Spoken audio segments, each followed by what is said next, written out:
उत्तराखंड के गढ़वाल में एक गांव है मलेठा। आज यहाँ हर तरफ हरियाली है, लहराते खेत हैं, लेकिन 400 साल पहले ये जमीन सूखी थी। नदी बहती तो थी, लेकिन पहाड़ की दूसरी तरफ। लोग कहते थे पहाड़ का सीना चीरकर पानी लाना नामुमकिन है, लेकिन एक शख्स ने उस नामुमकिन को इतिहास बना दिया। ये कहानी है एक ऐसे सेनापति की जिसने दुश्मनों को ढेर करने वाली अपनी तलवार को छोड़कर हाथ में कुदाल उठाई। ये है देवभूमि के सबसे बड़े लेजेंड्स में से एक वीरभड़ माधो सिंह भंडारी की दास्तान। माधो सिंह का जन्म 16वीं शताब्दी के अंत में मलेठा में हुआ था। वीरता उनके खून में थी। उनके पिता सोनबान कालो भंडारी इतने बड़े योद्धा थे कि गढ़वाल के राजा ने उन्हें सोनबान यानी गोल्डन विनर की उपाधि दी थी। माधो सिंह 3 बड़े राजाओं की सेना का हिस्सा थे और 1630 तक वो गढ़वाल की सेना के सरफौज बन गए थे। उनका दबदबा इतना था कि उन्हें सिंह कहा जाता था। एक पुरानी कहावत आज भी मशहूर है, एक सिंह रन में यानी जंगल में, एक सिंह रन में, एक सिंह गाय का, एक सिंह माधो सिंह का और सिंह काय के। एक बार माधो सिंह जब तिब्बत की जंग जीत कर घर लौटे तो उन्होंने देखा कि उनका बेटा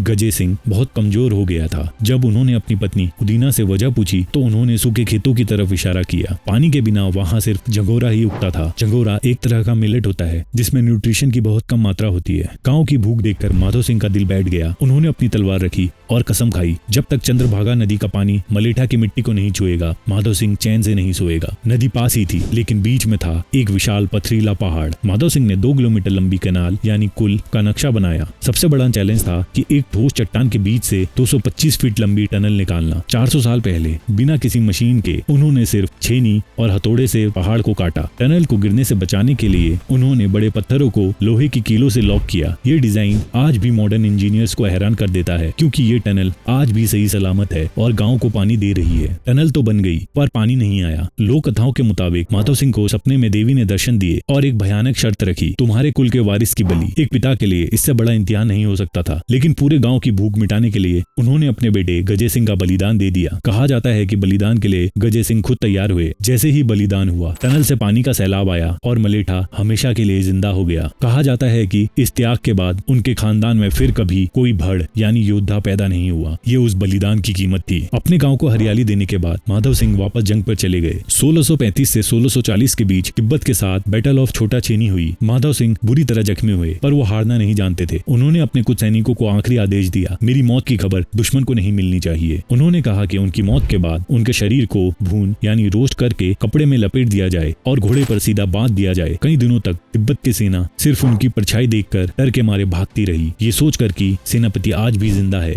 आज भी मलेठा में माधो सिंह भंडारी जी का स्टैचू खड़ा है, लेकिन ध्यान से देखिए, उनके हाथ में तलवार तो है और साथ ही कुदाल भी है। मलेठा वाले उन्हें लोग देवता मानते हैं, जिनकी पूजा हार्वेस्टिंग सीजन में की जाती है। एक ऐसा सेनापति जिसने पहाड़ का सीना चीरा और अपनी मौत के बाद भी दुश्मनों को डराया।